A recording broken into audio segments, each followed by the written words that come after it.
अर्को प्रश्नतर्फ लाग्नु रक्छ नाम परिवर्तन भनेर सरिता केसी परिवर्तन हजुर सरिता केसी भन्नुभएको छ 22 वर्षको हुनुहुन्छ पोखरा भनेर आफ्नो ठाउँको नाम राख्नु भएको छ पोखराबाट मेरो बिहे भएको चाहिँ 3 वर्ष भयो मेरो उमेर 22 वर्ष छ श्रीमानको चाहिँ 26 एउटा बच्चा पनि छ मेरो यौन अङ्ग चाहिँ गनाउँछ र महिनावारी समयमा हुँदैन यौन सम्पर्क गर्दा धेरै चिप्लो पदार्थ निस्किन्छ भनेर चाहिँ उहाँले यो प्रश्न राख्नु भएको छ सरिताजी जसले 22 वर्षको हुनुहुन्छ हैन हजुर हजुर पोखराबाट उहाँले प्रश्न राख्नु भएको छ उहाँको चाहिँ एउटा बच्चा पनि छ बच्चा भएको कुरा यो प्रश्नसँग उहाँको जुन समस्या हो त्यससँग खासै सम्पर्क छैन यहाँ सम्बन्धित छैन तर महत्त्वपूर्ण कुरा के भने उहाँले गनाउने खालको चाहिँ स्राव निस्किन्छ योनिबाट भन्नुपर्छ योनाङ्गबाट त्यो गनाउने खालको स्राव चाहिँ अघि पनि हामीले फंगल इन्फेक्सनको बारेमा धनगढीको एकजनासँग हामीले कुरा गर्यौं अब अहिले सरिताजीको केसमा पनि के हुन्छ भने सरिताजी यो जुन छोपिएको अङ्ग हुन्छ खास गरी महिलाहरूमा त यो हामी चाहिँ योनाङ्गहरूलाई चाहिँ अझ बढी नै छोप्ने गर्छौं बढी नै कसिलो लुगाहरू पनि लगाउने गर्छौं र त्यसले गर्दाखेरि र ओसिलो वातावरण जस्तो नुहाएपछि चिसोमै लुगा लगायो भने या पसिना धेरै आयो भने त्यस्तो विभिन्न अवस्थाहरूमा चाहिँ ओस हुन्छ र अर्को चाहिँ फेरि फोहोर पनि जम्ने सम्भावना हुन्छ त्यसले गर्दाखेरि योनिको संक्रमण चाहिँ फंगस इन्फेक्सन चाहिँ अत्यधिक मात्रामा पाइन्छ र यसैले हामी सेतो पानीको समस्या पनि भनेर भन्ने गर्दछौं र सेतो पानी भनेर चाहिँ जुन समस्या भनिन्छ त्यसमा ठ्याक्कै सेतो पानी नै आउनुपर्छ भन्ने छैन रंग त्यो चाहिँ बुझिराख्नुस् सेतो हुन सक्छ सिंगान जस्तो बाक्लो हुन सक्छ दूध जस्तो हुन सक्छ दही जस्तो हुन सक्छ या छोक्रा छोक्रा परेर आउन सक्छ यी सब बेलाहरूमा चाहिँ हामीले सतर्क केमा हुनुपर्छ भनेदेखि त्यो कारणले गर्दाखेरि हाम्रो खाली योनाङ्गको मात्रै स्वास्थ्यमा जटिलता आउँदैन शरीरभरि पनि हामीलाई चाहिँ एक किसिमको सुस्ती आउने झमझम आउने नसाको रोगहरू भए जस्तो लाग्ने धेरै निन्द्राहरू लागिरहने अनुहारमा चाया पोतोहरू आउने ढाड दुख्ने आदि हुन सक्छ त्यसकारणले यस्तो संक्रमणमा तपाईको आफ्नै कारणले आएको हुन सक्छ तपाईको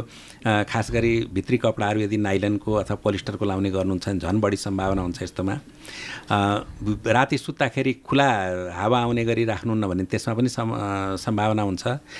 लुगा कपडाहरूलाई धोइसकेपछि सफा सुग्घर मात्रै होइन कि घाममा राखेर सुकाउनु पनि पर्छ त्यो पनि एकदम अत्यन्त जरुरी छ यो कुराले तपाईलाई घरायसी रूपमै यस्ता रोगहरूबाट बच्नलाई मद्दत गर्छ र अर्कोतिर पोषणयुक्त आहार पनि त्यत्तिकै जरुरी हुन्छ खास गरी महिलाहरूमा जसलाई योनाङ्ग चाहिँ अलि भित्रसम्म हुन्छ नि त पुरुषको जस्तो बाहिर योनाङ्ग भन्दा पनि गहिराई बढी हुन्छ त्यसकारणले गर्दाखेरि भित्री भागमा अझ बढी ओस र बढी तातोपन न्यानोपन र फोहोर जम्न सक्ने सम्भावना भएको कारणले गर्दाखेरि र महिलाहरूको मासिक रक्त प्रवाहको बेला पनि त्यसलाई राम्रोसँग सफा गर्ने पनि हुने हुनाले उनीहरूलाई यो बढी हुने सम्भावना हुन्छ र उनीहरूले उपचार गर्दाखेरि पुरुष साथीको र आफ्नो पनि दुवैजनाको उपचार गर्नुपर्छ किनभने त्यसबेला चाहिँ पुरुषहरूलाई पनि यो स्पोर सरेको हुन्छ तर खुला अङ्ग हुने हुनाले कहिलेकाहीँ लक्षण नदेखिन सक्छ रोगको प्रतिरोध शक्ति बढी हुनाले पनि नदेखिन सक्छ तर त्यो चाहिँ फेरि उपचार गरिसक्यो फेरि त्यही महिलालाई फेरि त्यही पुरुषबाट सर्ने सम्भावना हुन्छ त्यसकारण सँगसँगै उपचार दुवैले थोरै डोजमा भए पनि खायो भनेदेखि त्यस कारणले चाहिँ त्यसबाट चाहिँ यो समस्या समाधान हुन सक्छ उहाँले चाहिँ थप यसमै अर्को प्रश्न पनि थप गर्नुभएको छ होइन श्रीमानको लिङ्गको लम्बाइ चाहिँ 5 इन्च छ तर पातलो छ लिङ्ग मोटाउने कुनै उपाय छ भनेर थप प्रश्न गर्नुभएको छ यसमै यहाँले यो अर्को प्रश्न थप्नुभएको छ लिङ्गको आकारको बारेमा धेरै व्यक्तिहरूमा चाहिँ सरिताजी हामीले मिसकन्सेप्सन भएको पाउँछौँ त्यो के भनेदेखि लिङ्गको सालाखाला आकार के हो त लिङ्ग चाहिँ संसारभरिकै एउटा चाहिँ आँकडालाई हेर्ने हो भनेदेखि चाहिँ सालाखाला लम्बाइ 5.16 इन्च अर्थात् 5 इन्चभन्दा अलिकति मात्रै बढी जुन सालाखाला हामीले पाएका छौँ त्यसकारणले गर्दाखेरि उत्तेजित लिङ्ग चाहिँ को आकार हो यो हो अनुत्तेजित लिङ्गको आकारको त कुनै ठेगानै हुँदैन चिसोमा कम कुनै व्यक्तिलाई कम हुनसक्छ तर राम्रोसँग हर्मोनको सक्रियता हुनु र हर्मोनले गर्दाखेरि रक्त प्रवाह लिङ्गमा बढ्नु नै लिङ्गको आकारको एउटा मात्र चाहिँ महत्त्वपूर्ण हो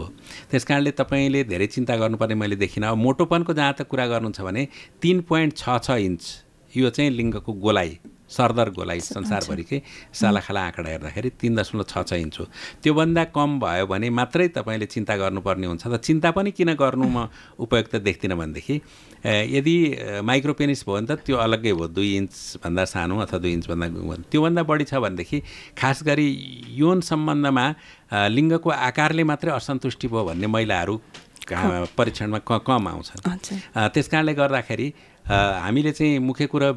पुरुषको व्यक्तित्व चाहिँ यौनाङ्ग अथवा लिङ्गको आकारबाट नापिने, महिलामा चाहिँ स्तन अथवा चाहिँ उसको ब्याकबाट चाहिँ हेरिने भन्ने जुन किसिमको सोचाइ छ त्यो सोचाइ आफैमा ठिक किन होइन भने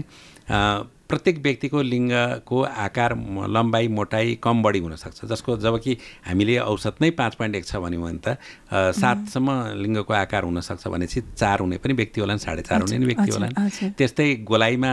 3 हुने पनि व्यक्ति होलान् र न त्यो औसत चाहिँ 3.6 छ भयो। त्यस कारणले गर्दाखेरि सरिताजीलाई म के भन्न चाहन्छु भनेदेखि यदि यथार्थमै यहाँलाई यौन आनन्दमा केही फरक परिरहेको छ, तपाईँलाई श्रीमानलाई पनि त्यसमा फरक महसुस भइरहेको छ भने तपाईँहरूले बरु चिकित्सकका सम्पर्क राखेर के कस्तो गर्न सकिन्छ भन्ने बारेमा सोच्नुहोला। तर एकचोटि यौवन अवस्था प्रवेश गरिसकेपछि लिङ्गको आकारमा धेरै ठुलो परिवर्तन ल्याउनु चाहिँ तपाईँले त्यति धेरै आशावादी नभए हुन्छ। तैपनि यदि नर्मलको आसपासको लिङ्गको आकार छ भने त्यसलाई चाहिँ हामीले विभिन्न थेरापीहरूद्वारा अथवा चाहिँ यो हामीले चाहिँ सेक्स टोयहरू हुन्छ नि, यौन उपकरणहरूको मद्दतले त्यसलाई हामी थेरापी गरेर चाहिँ त्यसमा सुधार ल्याउँछौँ। पक्कै पनि सरिता केसीजीले तपाईँको जिज्ञासामा डाक्टर साहबले परामर्श गरिसक्नु भएको छ। तपाईँका पनि यस्तै केही जिज्ञासाहरू रहेका छन् भनेदेखि यौनका कुरा